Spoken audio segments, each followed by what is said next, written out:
आज success story में मैं आपको किसी व्यक्ति से नहीं मिलवाऊंगा, बल्कि अपनी करियर जर्नी के एक चैप्टर से आपको रूबरू कराऊंगा। दरअसल ये कहानी 2001 से शुरू होकर 2016 पे खत्म होती है। बात उन दिनों की है जब मैं इस जद्दोजहद में था कि मैं किस तरह से दिल्ली जाऊं, क्योंकि मुझे समझ में आता था कि मेरा जो भविष्य है, यानी कि मेरा लक्ष्य जो है, वो केवल दिल्ली जैसे शहरों में ही पूरा हो सकता है। तो मैं उन दिनों काफ़ी जद्दोजहद में था, घर वालों को कन्विंस करने की कोशिश कर रहा था, मैं लोगों को मना रहा था, लेकिन कोई समझ नहीं रहा था। एक्चुअली ये हर एक क्रिएटिव पर्सन की कहानी होती है। क्रिएटिव पर्सन जो होता है वो बेसिकली कोशिश तो करता है, लेकिन वो समझा नहीं पाता, या फिर लोग जो उसके आसपास में हैं वो समझ नहीं पाते, क्योंकि हम लोग एक दायरे में सोचते हैं और क्रिएटिव पर्सन जो होता है उस दायरे से बाहर निकलने की कोशिश करता है। तो उन दिनों मैंने फिर सरकारी नौकरी की तैयारी करने लगा। सरकारी नौकरी की तैयारी में मैं पीओ की तैयारी कर रहा था। तो पीओ की तैयारी करने के दौरान मैंने 2 फॉर्म्स भरे, एक था रिजर्व बैंक ऑफ इंडिया और दूसरा था दिल्ली सबऑर्डिनेट का।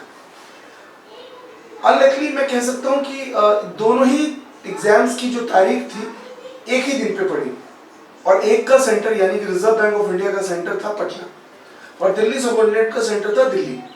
तो मुझे समझ में नहीं आ रहा था मैं क्या करूं, कौन सा एग्जाम ऑप्ट करूं, मैं दिल्ली जाऊं या पटना जाऊं। लेकिन ऑब्वियसली जो आपका लक्ष्य होता है, जो आपका डेस्टिनी होता है, वो आपको अपनी तरफ खींचता है। आखिरकार मैं इस निर्णय पे आया कि मुझे दिल्ली जाना चाहिए और दिल्ली सबऑर्डिनेट का एग्जाम देना चाहिए। दिल्ली जाने की तैयारी में जब लगा तो कुछ दोस्त और थे जो तैयारी में लगे हुए थे और उन्होंने भी फॉर्म भरा था।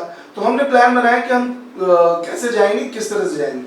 तो मैंने पता करना शुरू किया कि आखिर में जाने के लिए कहाँ से टिकट मिलता है, कैसे रिजर्वेशन होता है।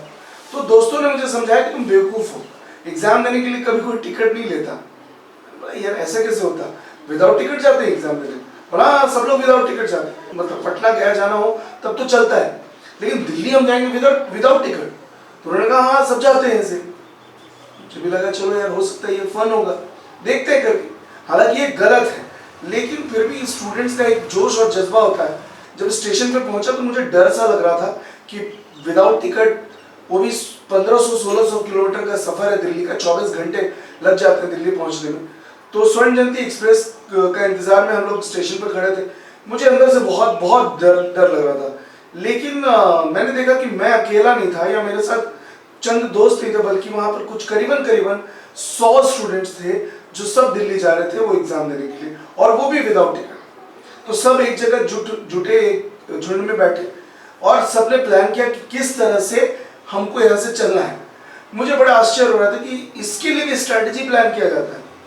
तो खैर हम ट्रेन में बैठ गए जनरल बोगी में, और अपना सीट हथियार करके जहाँ जहाँ जिसको बैठना था सब एक झुंड में आकर के 2-3 बर्थ में हम लोग अपना घुस के बैठ गए। यहाँ से लेकर के इलाहाबाद तक तो सब ठीक चल रहा था, लेकिन इलाहाबाद से जस्ट थोड़ा पहले कोई एक छोटा सा स्टेशन था, वहाँ पर ट्रेन रुकी और टीटी आया चेक करने के लिए। तो हम लोग को पकड़ लिया उसने। अब हम लोग को पकड़ लिया तो क्योंकि हमारी एकता थी, हमारी यूनिटी थी कुछ 100 स्टूडेंट्स की, किसी के पास टिकट नहीं, सबने हंस करना शुरू कर दिया। उन्होंने हम तो एग्जाम देने जा रहे हैं भाई, हमारे पास कहाँ से पैसे आएंगे, जब नौकरी लगेगी तो पैसे देंगे।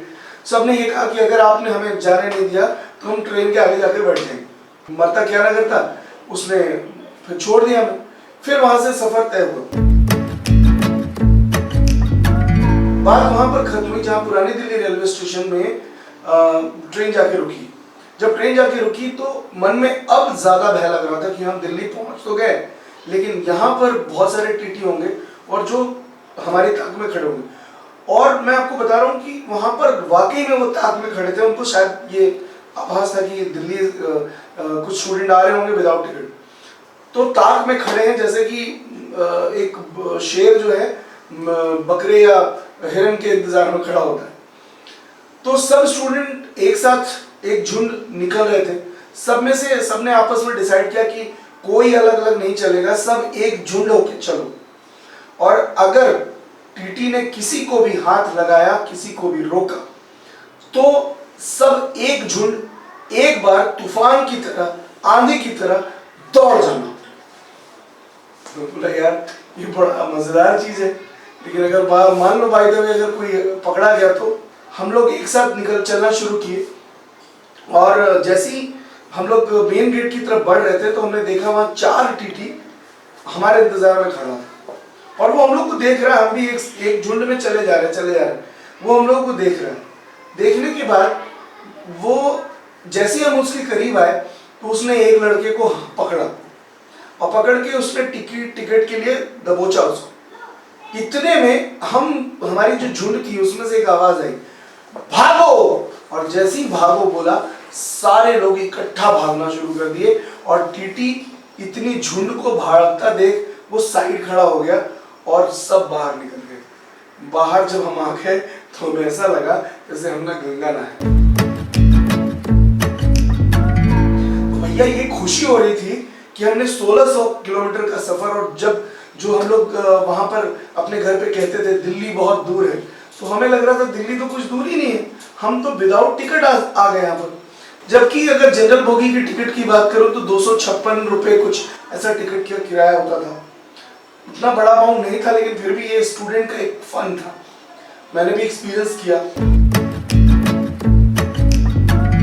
बात इसमें खास ये है कि 15-16 साल मैंने दिल्ली में अपना समय दिया। मैंने वो हर चीज हासिल करी जो एक आम आदमी हासिल करना चाहता है, घर, गाड़ी, नौकरी, सब कुछ। लेकिन खास बात यह है कि जब मैं 16 साल के बाद मैंने ये निर्णय लिया कि मेरा जो काम था, मैं जिस पर्पस से दिल्ली आया था, जो सीखने आया था, वो सीखने के बाद अब मुझे वापस अपने होम टाउन वापस जाना है। तो जब मैंने निर्णय लिया तो आपको मैं बता दूं, जब मैं वापस आया तो मैं विदाउट टिकट नहीं आया और न ही टिकट कटा के ट्रेन से आया, बल्कि मैं अपनी गाड़ी में आया। मैं अपनी गाड़ी खुद ड्राइव करके दिल्ली से रांची तक लौटा। कोई भी बड़ा शहर आपको तब तक एक्सेप्ट नहीं करता जब आपके भरोसे मजबूत ना हो, और आपने अगर उस बड़े शहर में पसीना नहीं बहाया है तो आपको वो शहर कभी एक्सेप्ट नहीं करेगा।